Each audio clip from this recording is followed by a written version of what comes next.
Hi, this is Onkar Ghate. Thanks for joining us today. Welcome to This is Philosophy for Living on Earth, coming to you live from the Ayn Rand Institute. So this is a weekly webinar series that we're doing where we're exploring life's big questions and the answers to those questions that are offered by Ayn Rand's ideas, Ayn Rand's philosophy. I'm Onkar Ghate. I'm the host this week. And our big question for today is a bit different. So in past webinars, we've been talking about various aspects of Rand's ideas and how they impact your life. Today, we're going to take a bit more of an overview. In a sense, we're going to step back and we're going to talk a little bit about Ayn Rand's philosophy as such. What's it all about and what makes it so distinctive and controversial? That's what we're going to talk about. I'm going to go for about 20 minutes, and then we'll have plenty of time for questions and discussions. And during the questions discussion period, my colleague Aaron Smith will be joining me, both to help moderate the discussion, but also to participate in it. But let's get started talking about this question about what makes Rand's philosophy distinctive. One of the ways she herself put it is that she's challenging. So her ideas and her philosophy is challenging 2,000 plus years of received wisdom. So she's challenging all kinds of ideas that people accept or have accepted as true. And when I first encountered Ayn Rand's philosophy and started reading her works, what impressed me, I think more than anything, is that she said all kinds of things that I had never heard before. And as I explored more, read more, it taught me to look at the world in a very different way, because what she's offering in the end, what a philosophy is, what a set of ideas that make up a philosophy, it's a worldview. And so what it should be teaching you to do is to look at the world in a different way, and it should teach you to value and go after all kinds of things that maybe you don't value or don't value highly enough. I know, again, when I encountered Ayn Rand's philosophy, one of its major impacts on me was that it really reshaped many of my values and the things that I valued in life and wanted out of life. Now, this is a vast subject to talk about a whole philosophy in 20 minutes.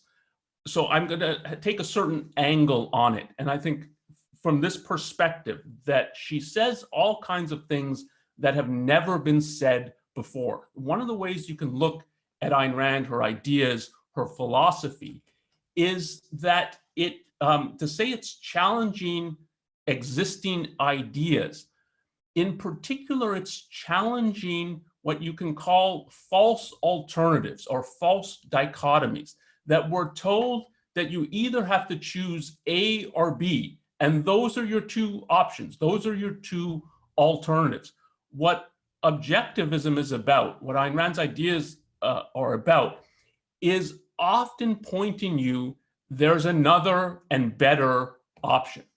And so objectivism is to say it's presenting a new worldview. It's presenting new alternatives, new options to consider, which she's arguing is a better and truer option. And in thinking about objectivism and reading Ayn Rand, that's exactly what you should be thinking about. What is this new idea or alternative or option that she's offering? And is it better? Is it closer to the truth, or is it true? I certainly have come to think that the philosophy as a set of principles is true. But what I want to stress here is just that it opens up new ways of looking at the world, new alternatives, new options to consider. And in looking at objectivism and Ayn Rand's philosophy from this angle or from this perspective, I'm going to take there are different alternatives, but they're related alternatives that I think are false alternatives that were routinely offered. And they all center around the issue of the relation, you can put it, of mind to body, of soul to body. These are two ways Ayn Rand herself puts it in her writings when she's discussing some of these issues. And let me take, to get us started, one common alternative that I encounter often, and I'm sure you've heard before, so that you have a choice in life between you can adopt and side with some kind of religion, and I put up here on the screen some of the dominant world religions. You can either be religious or you're going to be a communist. Now, Ayn Rand was an atheist, I'm an atheist, and you routinely get this objection that, well, if you're an atheist, you must be a communist. Again, why do you get that? Because there's only two alternatives. Either you adopt some kind of religious approach, or you have to side with the communists. Now, Rand completely rejects this. And what I want to stress here is part of the reason she rejects it. She actually thinks of religion and communism as similar, as they're really two variants on the same fundamental theme. Both religions and communism as practiced in Russia or in China, if you think of Stalin or Mao, both were about faith in a supreme authority which you were to obey, and all the subjects in Russia or China were to obey without question. And Rand thinks that you reach true adulthood when you think of and when you work to have philosophy replace religion. So she's an atheist, but she's not about knocking down religion. She's about replacing it with something better. She thinks you do need a worldview, you do need ideals, you need to think carefully about good and evil and how you're going to act in the world. So you want to try to make sense of yourself, your place in the world, how you should think and act. But you should be doing that not by faith, obedience, looking for authorities, but rather carefully thinking about it and reasoning about it. So she thinks of philosophy as what, if you think sort of mankind's development, of when mankind gets out of its adolescence and into adulthood, it develops philosophy. So this is a quote from her. It's the only quote I'm going to put up, but I think this really captures her whole approach to philosophy. She says, philosophy is the goal towards which religion was only a helplessly blind groping. The grandeur, the reverence, the exalted purity, the austere dedication to the pursuit of truth, which are commonly associated with religion, should properly belong to the field of philosophy. And her whole approach to philosophy is taking this really seriously, that it's about the pursuit of truth, it's about the pursuit of what's good, and of carefully thinking about these and formulating rational views about what a proper worldview is. And this, that you're offered, that there's an alternative of you either are on the side of religion or you're on the side of communism. That really, at a kind of popular level, is an example of a kind of false alternative of these choices that both are not good alternatives, that run through people's thinking about life. So related to the issue of religion, communism, you're told that you have a choice between, you can be a spiritual person, and that means siding in some sense with the supernatural, orienting your life and mind towards another dimension. It doesn't have to be an organized religion like Catholicism or Islam, but it's nevertheless, you're siding with, if you're siding with the spiritual, you're siding with the supernatural. That's one alternative. Or your other alternative is materialism, that you don't think there's any such thing as a soul, any such thing as the spiritual in life. All that there is matter in motion. You live in a soulless, lifeless, materialistic world. Everything is determined. This is a common alternative in the sense that it's presented as you have to choose one or the other. And Rand rejects both of these. This is part of what it means that she's developing a new worldview. She thinks this idea that the spiritual belongs with the supernatural. And if you're going to toss out the supernatural, you toss out the spiritual, and all you're left with is a soulless, lifeless world. She rejects that completely. She thinks that we as human beings have both mind and body, spirit and matter, soul. She will put it often mind and body. Sometimes she'll put it soul and body.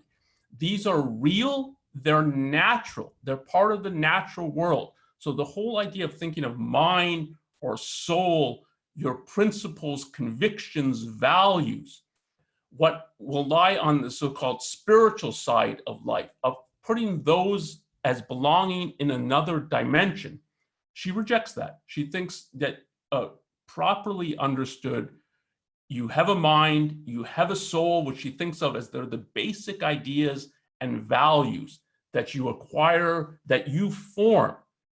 So she thinks not only that you have a soul, or which is your basic ideas and values that guide you through life, you form these. So she thinks, she'll put it often, we're beings of self-made soul. We shape and determine our own souls. And again, this is contrary to what we're told are the real alternatives. So here's another kind of alternative that we're given, which again, she thinks of as a false alternative. If you think we're capable of shaping our soul, that we have that kind of fundamental control of who we are and who we're going to become, that today is put on the side of you believe in miracles. Free will, people think of as it's something, it's a gift from God. God injects a miracle into a human being. And a miracle here means it's a violation of cause and effect. So I've put up an image of the parting of the seas, that the miracle of parting the Red Sea. It's a miracle because causally, if you accept cause and effect, it cannot happen. And that is how free will is thought of. So if you're going to say that you have a soul that you shape and that you make, and that you, in a fundamental sense, determine who you are and who you will become in life by your choices, that today is put on the side of, well, you have to accept the supernatural, the religious, the mystical, and reject cause and effect. If you're going to be scientific and accept cause and effect, that's to be materialistic. That's to say you're determined by factors outside of your control. It will typically put it's some combination of nature or nurture. And these are your alternatives, either to accept free will and side with the supernaturalists and the religious, or to reject it, to be scientific, and therefore to toss out any conception of a soul, of the spiritual, of that you have fundamental control and choices over your life. And I mean, today, the nature-nurture view is rampant, and it's what gives rise to, for instance, so-called identity politics, that you're a product of the environment you're brought up in and what you've inherited from your parents, from your wider family members. It's some combination. Ethnicity is this idea. You're a product of your environment, so nature, and how you've been nurtured. You don't have fundamental control. And so someone brought up in a different environment with different parents and so on, they just inhabit a different world because they have a different worldview, and that's, each person is determined by this kind of collective membership. So this view is rampant today. She rejects this as, again, this is a false alternative. She thinks both views are wrong. What you find in Ayn Rand's philosophy is a view of free will and of choice that is wholly natural. So it doesn't have any, make any reference to the supernatural. See, she thinks your mind and a human mind has a power of choice. It has a fundamental power to dictate its course of action. It has the power of choice, which is a causal power. It obeys cause and effect. You're the cause, and what you choose is the effect. It's not dictated by antecedent factors, but nor should it be placed in the realm of the supernatural or the mystical. So in her philosophy, she has a whole account of thinking of free will as naturalistic and as not a violation of cause and effect. So again, you have a new view that is rejecting what we are told, or you have to pick this alternative or that alternative. And related to this, we're told that in terms of your fundamental direction in life, it's either will be set in some kind of religious, faith-based, mystical way. This sets your goal in life. Or if you reject that and you say you're going to side only with reason, reason is put that it's only instrumental. You have some goal, and you could have any goal, and reason is just the means. It tells you how to get to this goal. Now, if I put it like this, it's probably, this alternative doesn't sound that familiar, but here's a popular way that it's put. If God is dead, everything is permitted. And what does that mean? If God, that is some kind of religion, isn't telling you what values to adopt, what goals to pursue, what ends are the proper ends in life, if a religion doesn't tell you this in a faith-based authoritarian way, then everything is permitted. Any goal, any value, any end you're pursuing is as good as any, or as bad as any other end. Put in philosophical terms, one of the classic expressions of this view is from David Hume. And he puts it, and look how starkly he puts it. It is not contrary to reason, Hume writes, to prefer the destruction of the whole world to the scratching of my finger. It is not contrary to reason for me to choose my total ruin to prevent the least uneasiness of an Indian or person wholly unknown to me.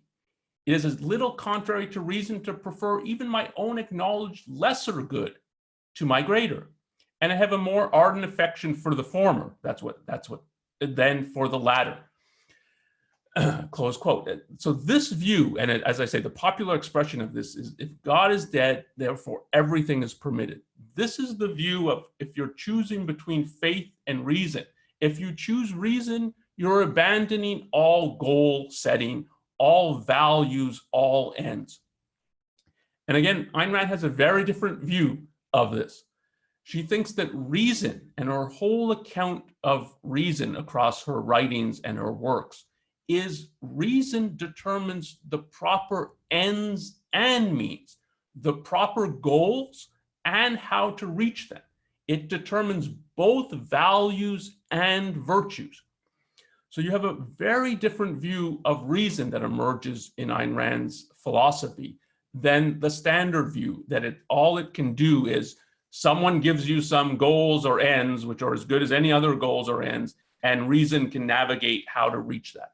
She thinks reason is a much, much more powerful faculty that sets, if you use it properly, sets both your goals and the means to obtaining them. So again, values and virtues. And now, thinking particularly about the issue of values, we're offered in life, and Rand discusses this both in her fiction works and her nonfiction, so both in the Fountainhead and Atlas Shrugged, and in many of her nonfiction works like The Virtue of Selfishness.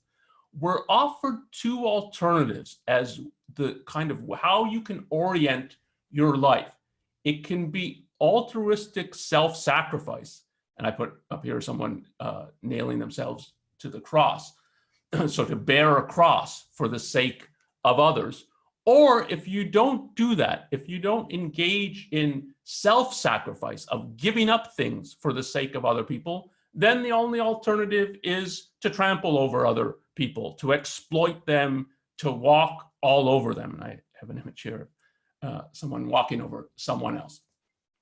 And again, that this is a false alternative means that it's said that these are your only two choices in life. And so whenever someone is not engaged in altruistic self-sacrifice, the assumption and the argument is, well, then they must be engaged in the exploitation of other people. So if a drug company or a bank or a CEO is functioning, and they're obviously not engaged in self-sacrifice when they're running the company and making profits and building their business, it's not altruistic self-sacrifice. Therefore, it has to be that they're exploiting other people. And whether or not they can point to actual exploitation or not, the argument is that's what it has to be, since it's not altruistic self-sacrifice. And what Rand argues is, again, this is a false alternative in life. You should think of yourself as an end in yourself. You should be on the quest and the pursuit of happiness. And it's a happiness that is radically individual, achieved by the individual, and that does not require sacrifice, whether sacrifice of yourself to other people or of other people to yourself. And so it's neither that you allow yourself to be exploited by other people, that's what self-sacrifice in the end amounts to, or do you exploit other people? So again, here, in terms of thinking of the fundamentals in morality, we're presented with a false alternative. There's another and better route or option. And that is what objectivism is about, really identifying and explaining that other option.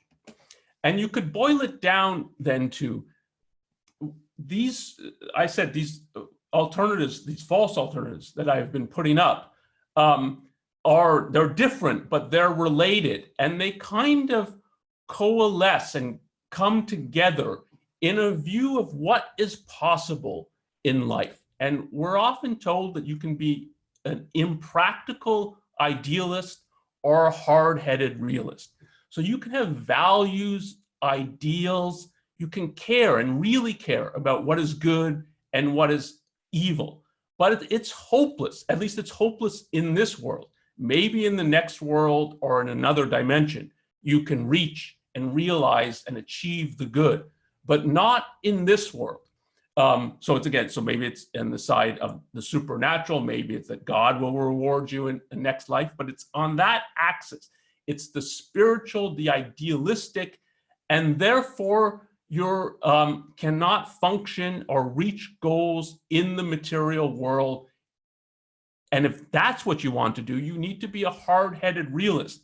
And the way that's cashed out is you have to dispense with ideals, with morality, with thinking and caring about what's good and what's evil. You need to be practical. And the way to be practical is to dispense with convictions, principles, ideals, moral judgment.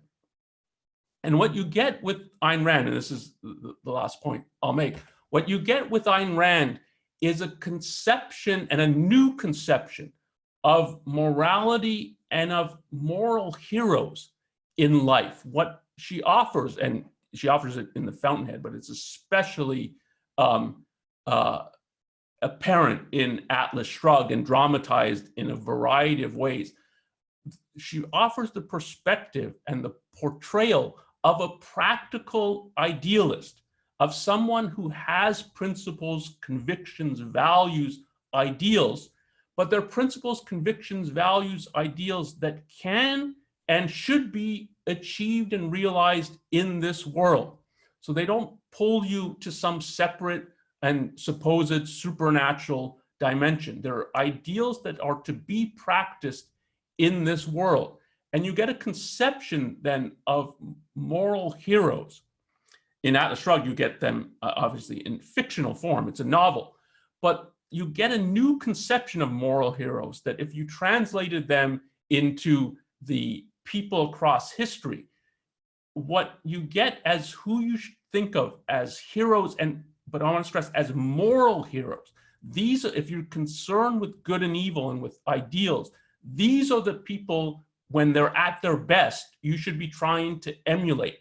And the heroes that you get in Rand's writings are people like Aristotle, Galileo, Newton, Pasteur, Edison, and if we fast forward a little bit to the present, people like Bill Gates, Steve Jobs, Jeff Bezos, people who are rational, who think, who push the frontiers of knowledge, as an Aristotle, a Galileo, a Newton did, and who make and produce new values that enrich their lives and the lives of anyone who interacts and trades with them. An Edison, a Gates, a Jobs, a Bezos.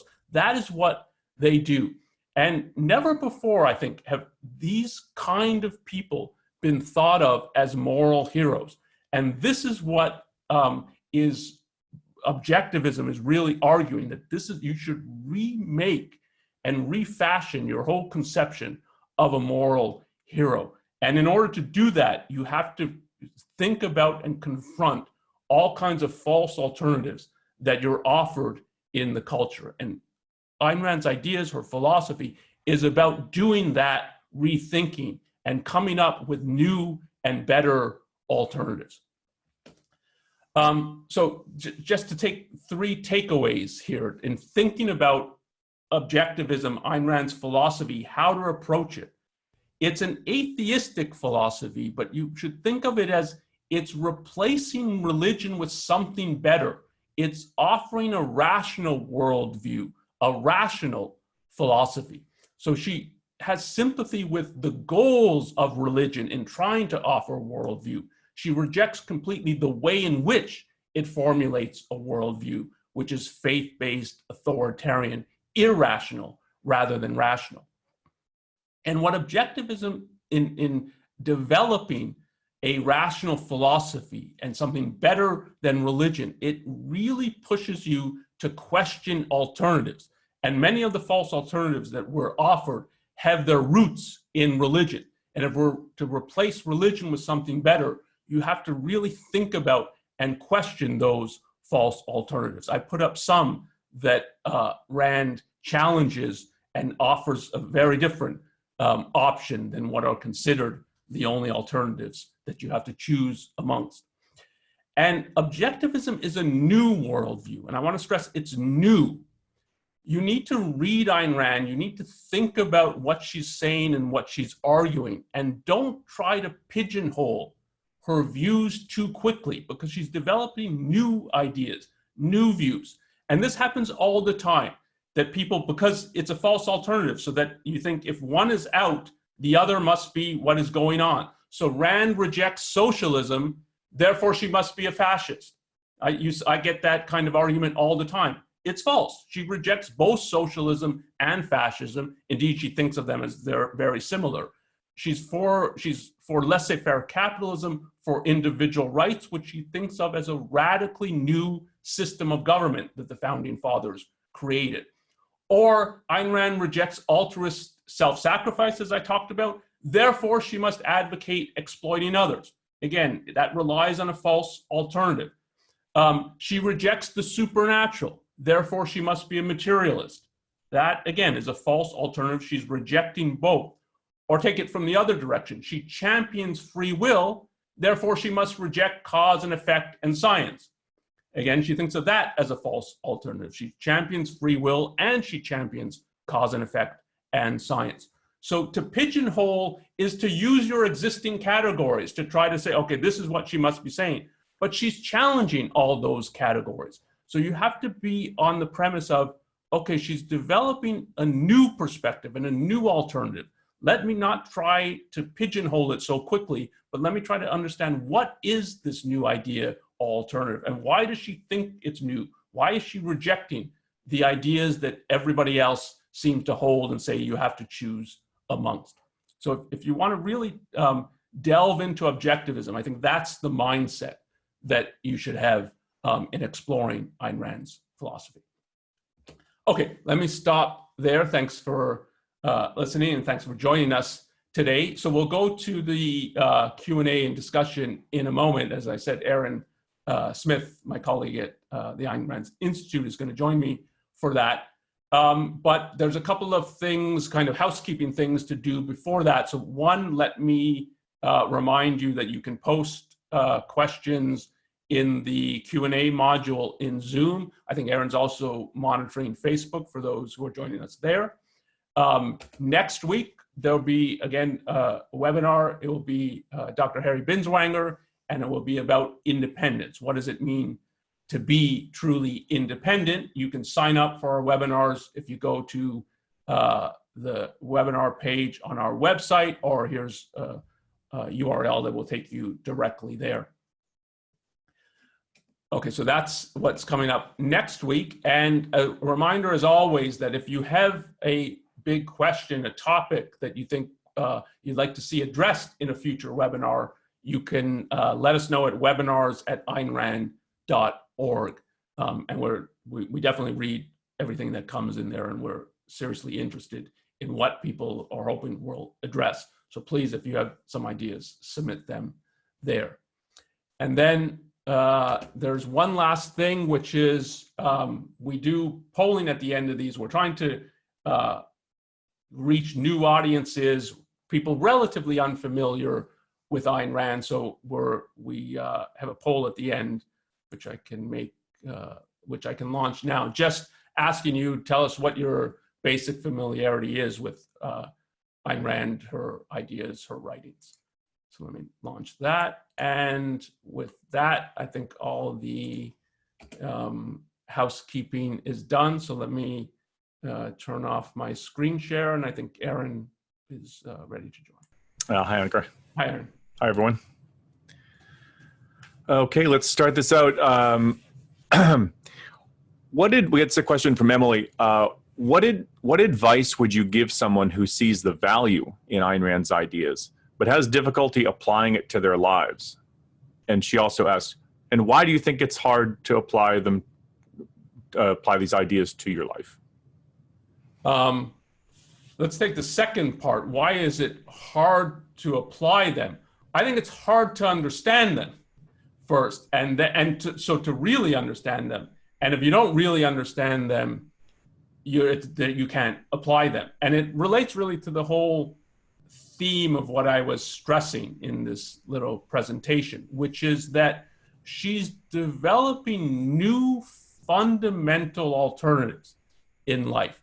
And to see that, okay, this is a new view. It's a new view about the relation of soul and body, or it's a new view about the relation of free will to cause and effect, or it's a new view of the power of reason. These are fundamental ideas that it takes a lot of thinking to get what the idea is, what the evidence and arguments are in support of the idea. And it's those, the meaning of the idea, the evidence and arguments for the idea, that you need to understand to be able to apply it. And because they're new, and to go to the point that I made at the end, of pigeonholing, the tendency is to think of it as, well, it's like this other view. So for instance, I've met many people interested in Ayn Rand's ideas coming from a religious background. And they take the new ideas that they're finding in Ayn Rand, but they take them in a whole religious framework. So I was told, thou shalt be altruistic, thou shalt help the poor now. And now it's, thou shalt be selfish. And it's just another command that this is what I'm supposed to do. But what does it mean to be selfish? Why should I be selfish? What does it look like to build a life around this as a very different fundamental goal to pursue? Those questions aren't really figured out. And so what's happening is you're just adopting what seems like a new idea, but in the old framework, which makes it impossible to apply. And in terms of advice about thinking of the application of Ayn Rand's ideas and her philosophy, you have to read the novels.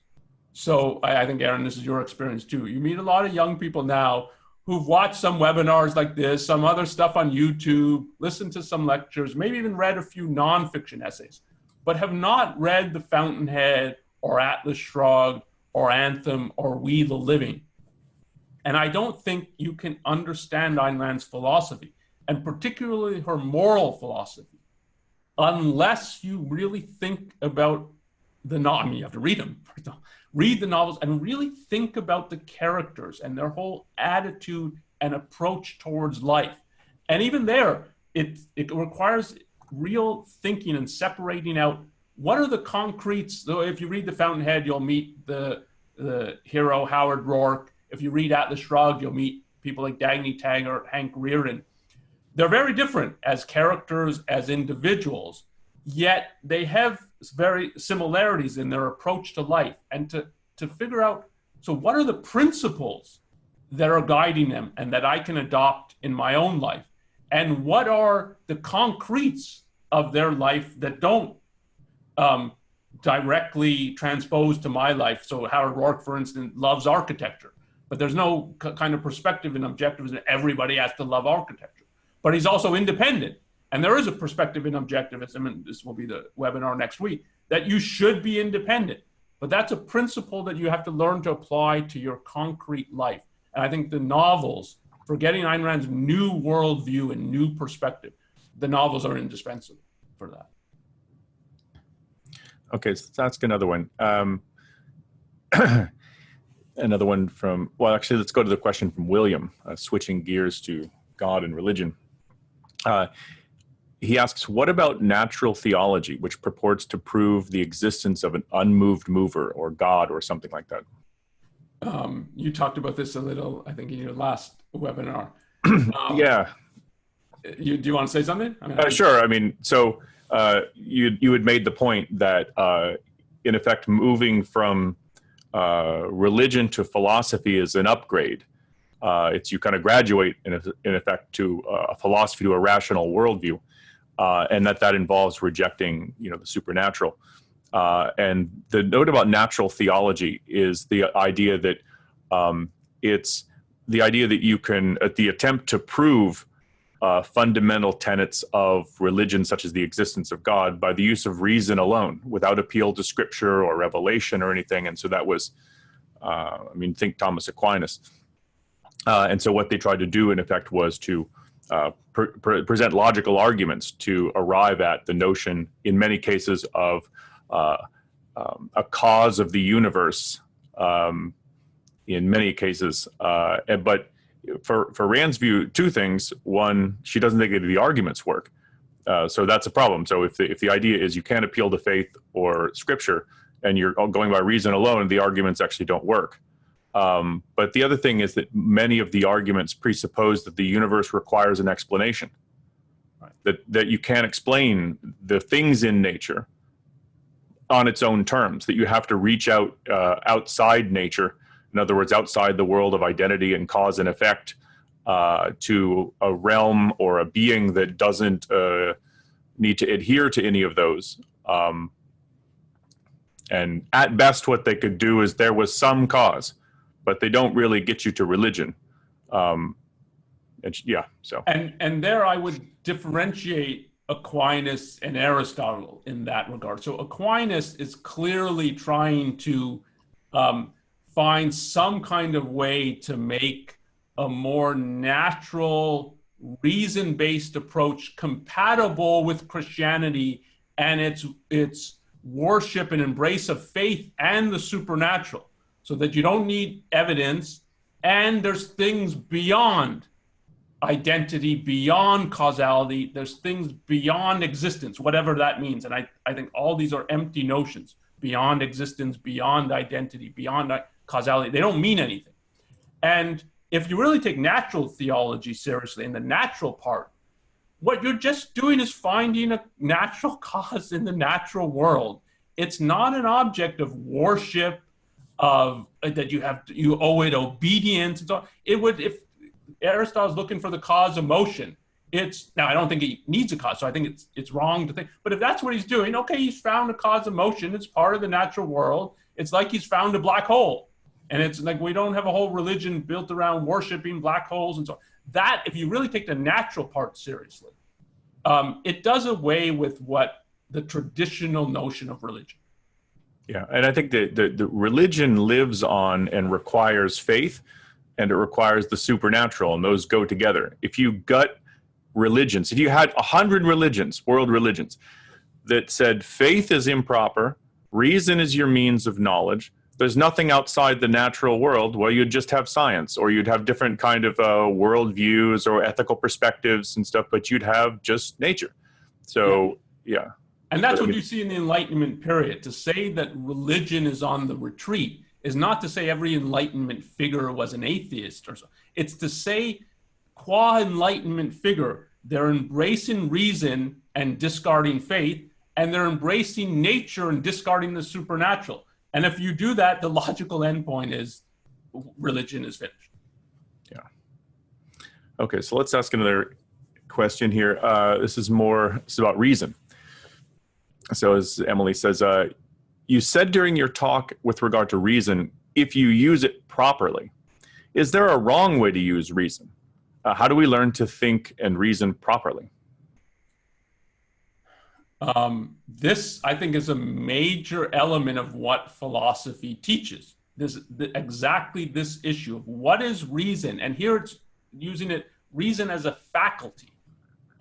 So you can think of it as its analogy. It's not a complete analogy. It's like an instrument, and you have to learn what is this instrument, like a microscope, what is it capable of? You can misuse a microscope, you can misread what you're seeing under the lens and so on. So it's a faculty that you have to learn how to use in order to reach science. So we're not born knowing, to reach knowledge. We're not born knowing science. We're not born knowing the scientific method. And underneath that, we're not born knowing logic. That's what, when you're learning to reason, you're learning how to use your rational faculty, which means, in essence, in Objectivism, for Ayn Rand, it's your senses provide you with the material and the data of the natural world, which you then have to conceptualize. So you form ideas, concepts. Like, is the supernatural, is that a valid idea? Is it a valid concept? I don't think it is. But you form ideas, concepts, good or bad, to try to integrate and navigate the world that you perceive. And then you put those together into propositions, arguments, viewpoints, theories. And all of that is what logic studies, how to do that properly or not. It's a major discovery. And the birth of philosophy really happens when there's the understanding that we need a worldview, and that there's a way of arriving at a worldview that is proper, which is using your rational faculty properly, investigating, looking for evidence, basing conclusions on evidence. And you can form a worldview improperly, which is in the end using your rational faculty improperly. So religion of inventing, like, I don't know what the cause of this is, so it must be God. That is, you can think of that as reasoning, but it's improper reasoning. You can't, all you know is, I don't know what the cause is. If you make up some cause, it doesn't make, now you don't know what the cause is. You still don't know, but you're pretending that you know. That's an improper use of reasoning. And it's part of philosophy to teach one what is proper reasoning and why. Yeah, and you can see that all over. I mean, one of the functions, the primary functions of reason is conceptualization. In other words, you kind of group, classify, and integrate the things you see into groups. And false, broken, malformed concepts are all over the place. Everything from microaggressions to Islamophobia. There are all sorts of concepts which there are reasons why you think that these are not the right way to conceptualize things, and they mess up your thinking. And you mentioned the issue of self-interest, and it's like, if you think of selfishness and you group someone like a Steve Jobs with a Bernie Madoff, and you figure, well, Steve Jobs is out for himself, right? He's trying to build his company and achieve something, and Bernie Madoff, well, he's out to fleece people out of their money. Both are going for out for their self-interest, and so you put them in the same category.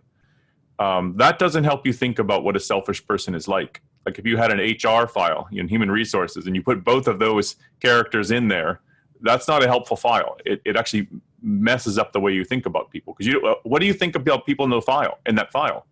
Well, you can't answer the question because one is horrible and one is a producer. So it's, yeah. Yeah, and the issue of false alternatives that I was talking about kind of throughout the presentation is a sophisticated form of bad conceptualization, of sorting the world into these categories and then saying these categories are exhaustive. And they're not exhaustive, and often the categories themselves aren't very good. Okay, let's see here. So we got a question here. You made the point about heroes, heroic characters in the 20th century. And you mentioned Steve Jobs and Jeff Bezos. And we got a question here isn't it cherry picking to classify most real, quote, heroes like Jobs, Bezos, and so on, as heroes? Is there a difference between being a hero and acting like one?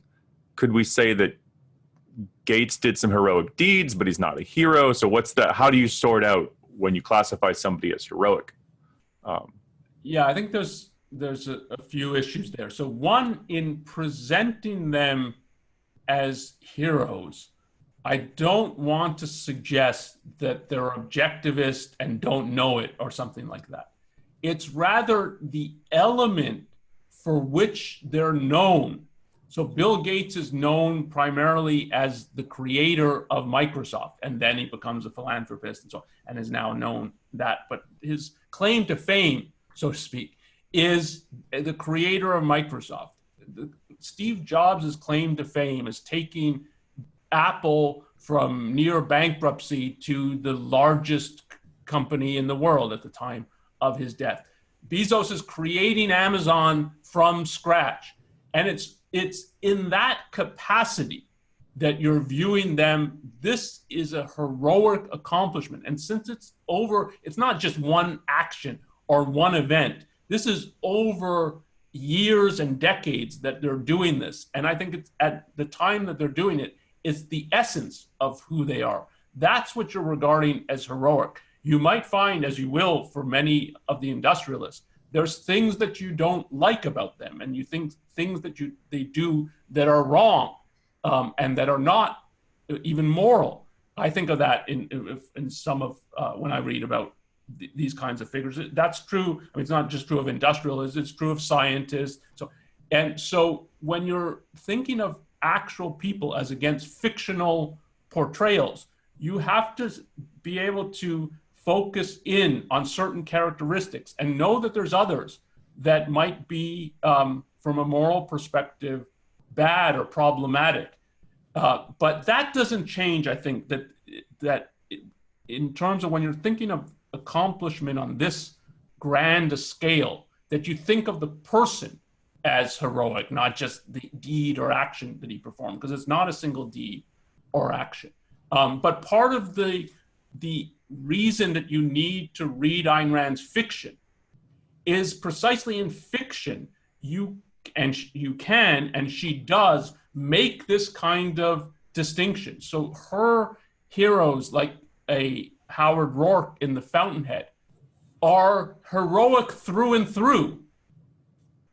And deliberately so. Her purpose in writing fiction was the portrayal of a new ideal, a new moral ideal, a new conception of a moral hero. And so they're essentialized in such a way that you get full heroes. And in actual life, you have to make this kind of separation, that there's real aspects of the person that I regard as heroic, and I regard this as embodying the essence of the person's soul. And so I regard him as a hero. That doesn't mean you literally think everything that the person has done is good. And also, I mean, one of the things when you picked somebody like Jeff Bezos or Steve Jobs, one of the things that's really distinctive of Ayn Rand's philosophy, I don't actually know any other philosophers who think of productiveness as a moral issue. You could admire someone for their productiveness. You could admire a Steve Jobs for what he's created and what he's done, but to regard this as a moral issue, I mean, that wouldn't really compute, I think, for most people. But part of it is that morality for her is about the achievement of life and the idea of productiveness, of bringing material values into the world, of creating them, and the enormous positive effect that has on human life in sustaining it, making it better, and so on. That becomes a moral issue, a central one for her. And it's distinctive, I think. Yeah. I got a question from Sally here. This is when it's about emotions. So I guess this is about what objectivism thinks about the role of emotions. So it's, what about emotions? Don't they alert us to what is important? We can't possibly know what's important without emotions and experience. So like, how does emotion play? You made a big deal about reason and the centrality of that, but what about emotions? How does that work? Yeah, I mean, that's another false alternative that you could put up and that I could have put up, and that it relates to this. As I said, we can only scratch the surface really here, but it's a good question. And it's a good question in part because we're presented with this false alternative that you either side with your emotions, and that means that your emotions lead and you in some sense follow, or else you side with reason and logic, and that means to cut away and cut out the emotional side of life from how you're going to function and how you're going to behave. And Rand thinks, again, this is a false alternative. You should not be led around by your emotions. So emotions are not in any sense a primary. They don't tell you what's true or false. They don't even tell you what's good or bad. What they tell you, they're derivatives. So they're not primaries, they're secondary or derivative. And they're derivative on the thinking and ideas that you've formed. So the thinking you've done, the ideas and values that you've formed, and they have a real role. She called, in one of the metaphors she uses, that emotions are like printouts, telling you the score. So telling you, given what you've thought and valued, these things in the world are on your side. They're pro your values. They're pro your goals. So if you feel fear, you think something's out to destroy your values. If you feel joy, you think you've achieved a value and so on. But it comes from your past thinking and your past ideas and your past values. And you have to think, are my values, are my emotions, what are they responding to? And does this response make sense? Is what it's saying, I should be afraid here? Should I really be afraid? Or am I misconstruing certain things? People are afraid of public speaking. I think in many cases it's an irrational fear. They have a way out of blown view of what will happen if you give a bad speech, or even if you can't even remember your words and sort of have to stop halfway through. Audiences are typically very forgiving, very sympathetic. So it's not the end of the world, but people have a kind of portrait of it, and of it, oh, it would be the end of the world if this happens. And so have a fear of public speaking that's way out of proportion to what it should be. So your emotions aren't automatically correct, right? Even if your thinking is good and you've been a rational person and so on. So they're valuable in that they help bring to mind your past thinking, your past judgments, your past evaluations. But you live in the present and you have to figure out, yeah, but does this make sense? Is this right? And that's what your mind and reasoning has to do. So Rand's portrait is that you should be trying to bring your emotions and your reasoning in harmony, in alignment, in integration, and that it's possible to do that. It's not choose one or the other. Okay. Let's move to some sort of, how would you call these, more directly practical sort of issues of application of objectivism. So we got a question from Mike. I'm going to shorten this a bit. Just from the perspective of the Institute, we're trying to, like with this webinar, we're trying to present some of Ayn Rand's ideas to the world and talk about some of the value it brings. And he asks, are there any problems in our culture that objectivism could help to solve? And I think he's talking about some specific kind of things, like he mentions a list of things. So I think it's helpful to think about the whole list. Obesity, divorce, identity politics, mental health, poor education, etc. So when you think of that list, I mean, it's I think so a philosophy as a worldview shapes everything, and should shape everything. So it will color your approach to almost every issue. So take obesity, for example. Philosophy does not dictate what are the causes of obesity, what are the remedies if there's that you have a cause that's making you gain weight and so on, and you don't want, and it's unhealthy. So but it does shape how you think about these issues. So one thing it teaches you is that causality is complex. And the whole development of the scientific method is in part because it's difficult to isolate cause and effect. And in the case of obesity, as in many other areas, we're prone to oversimplification. So to think, okay, if the cause of some people being overweight is just they don't take responsibility for their lives, they don't have real goals and values, they don't value themselves enough, so they overeat and they don't care and so on. There may be people like that. And the solution to that is that they learn to have more, to value themselves more, and to value themselves mind and body more, and to take that seriously. But there are other causes, I think, of what science is discovering of that can be genetic predispositions.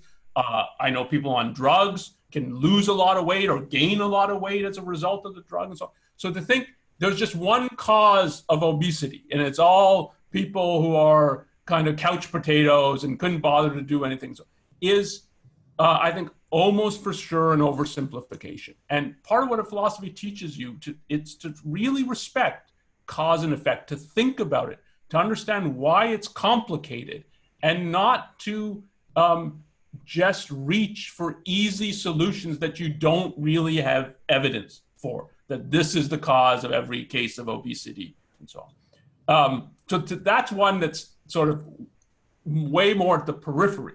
Something like identity politics or proper versus improper education. I think philosophy has an enormous amount to say, because identity politics is about, if you take the identity seriously, let's leave aside the politics, just take what makes a person that person? Is it nature, nurture? Is it choice? Is it choice in an environment and so on? That is a central philosophical question that I think philosophy, and certainly objectivism, has a tremendous amount to say of how to think about your identity. And education is about training a rational faculty to learn how to think and navigate the world. So learn how to think and act successfully in the world. And philosophy, as going back to a previous question, has a tremendous amount to say about what proper reasoning is, what proper thinking is, what proper action is, like what are the fundamental goals you should be working for. Aaron brought up a little bit before the issue of productivity, that Ayn Rand really stresses. This is a major issue in life. It's a major virtue. It's a major value that you should be on the quest to produce values, to create values. That an education should be stressing that. If that really is part of the essence of a human life, an educational system would be designed to really teach that. So there's a tremendous amount on those issues, for instance, that philosophy contributes to. Okay, so we're down to the 2-minute warning here. Okay. Let me just ask a question. So, I mean, you've been talking about objectivism and, you know, some of what it is and emphasizing some of the value. But stepping back from the whole thing, I mean, if somebody wants to know, I'm not in a position where I'm choosing philosophies, like I'm not shopping for shoes and this is one of them and these look shiny, but it's, why do you need to concern yourself with this at all? Like the whole, I mean, Rand says a lot about this, but she thinks you need one. You need to go shopping, so to speak, or you need to think about the ideas. So can you say something briefly about that? I'll just say, so I presented a bunch of false alternatives, but these are alternatives we're actually faced with, and people tell us we have to choose. So maybe it's not a whole set. It's not a philosophy as all these things are interconnected, though they actually are. But for a particular one, so someone brought up reason and emotion. We're told that this is your choice in life.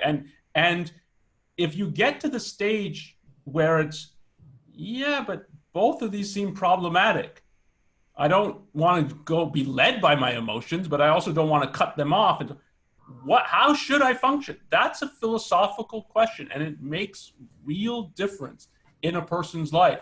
And the spiritual, material, Or should you orient yourself to the supernatural or not? Like, these are real questions that people face. And you take a stand on them whether you like it or not. And you might as well take a stand that you're convinced of is true.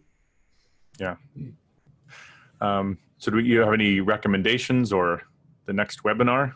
Yeah, so the next webinar, I'll put that up in a moment. And recommendations, so up on Ayn Rand campus, so if you go to aynrand.org in the campus section of the website, Ayn Rand has a little introduction to objectivism that's about 10 minutes long, I think, and it gives you a little bit the structure as a philosophical system, what objectivism is about.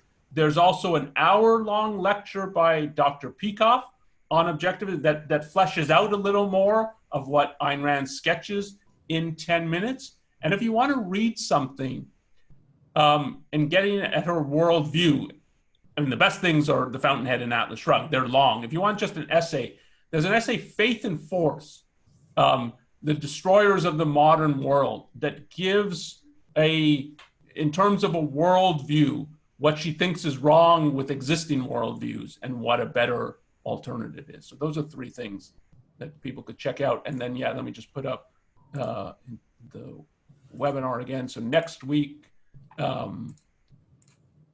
it's Dr. Harry Binswanger, and he will be talking about independence and what a proper conception of what it means to be independent is from the perspective of Ayn Rand's ideas. Okay, thanks for joining us. Thank you, Aaron, for helping moderate and participating in the discussion, and we hope to see you next week. Okay, thanks, Onkar. Thanks, everyone. Thanks. Bye-bye. Thanks for watching. Be sure to subscribe and ring the bell to never miss a video.